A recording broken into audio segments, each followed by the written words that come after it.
안녕하세요. 돈 되는 정보 전해드리는 머니랜드입니다. 오늘은 요즘 핫한 주제, 바로 한국 주식시장의 반등 가능성과 환율의 영향에 대해 이야기해 보려고 합니다. 요즘 주식시장이 꽤 어려운 상황인데요. 과연 반등은 언제쯤 가능할지 함께 살펴보시죠. 한국 주식시장에 영향을 미치는 요소는 정말 많습니다. 대외적인 요인부터 국내 정책까지 다양하죠. 그런데 그 중에서도 우리가 절대 놓치지 말아야 할 큰 지표가 바로 환율입니다.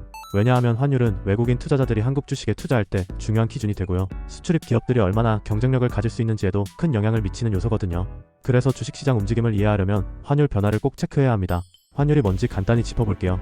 환율이 오른다는 건요, 달러를 사기 위해 더 많은 원화가 필요하다는 뜻이에요. 즉, 우리 원화의 가치가 약세를 보이고 있다는 겁니다. 반대로 환율이 내린다는 건 1달러를 사기 위해 적은 원화만 있으면 된다는 뜻이고, 이는 원화 가치가 강세를 보인다는 의미예요. 쉽게 말해서 환율이 높아지면 우리 돈의 가치가 떨어지고, 낮아지면 우리 돈의 가치가 올라간다고 보시면 됩니다. 그럼 지금 환율 상황은 어떨까요?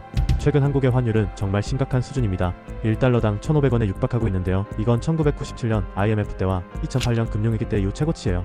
그냥 숫자가 커진 게 문제가 아니라 이게 한국 경제와 주식시장 전반에 아주 부정적인 영향을 주고 있습니다. 왜냐하면 첫 번째로 외국인 투자자들의 자금 유출이 있습니다. 환율이 높아지면 외국인 투자자 입장에서 한국 주식에 투자한 뒤 환전할 때 손실, 즉 환차손이 발생할 가능성이 커지거든요. 그러면 외국 자금이 빠져나가고 주가는 하락 압력을 받게 됩니다. 예를 들어볼게요.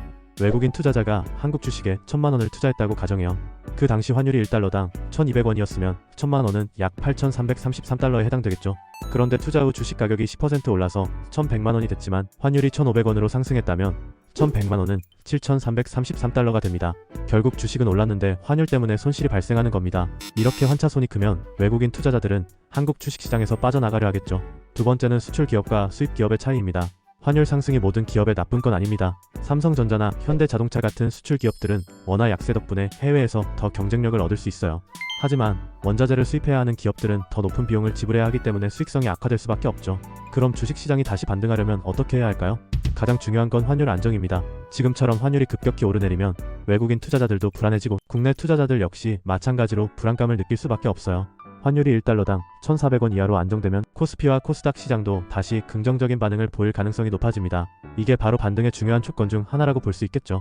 지금 한국 주식시장은 국내 문제뿐 아니라 미국 금리 인상, 국제 유가 상승 같은 대외적인 변수도 얽혀 있어요. 이런 상황에서 환율이 안정되지 않으면 시장 반등은 쉽지 않아 보입니다. 그래서 투자하시기 전에 환율 동향과 대외 경제 지표를 꼭 확인해 보세요. 환율이 안정되는 순간이 바로 주식시장 반등의 신호탄이 될 겁니다. 지금까지 시청해주셔서 감사합니다. 여러분이 한국 주식시장을 이해하는 데 도움이 되셨길 바라고요. 앞으로도 쉽고 유익한 경제 정보를 계속 전달드리겠습니다.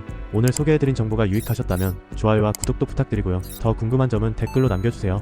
돈 되는 정보는 머니랜드에서 계속 알려드리겠습니다. 감사합니다.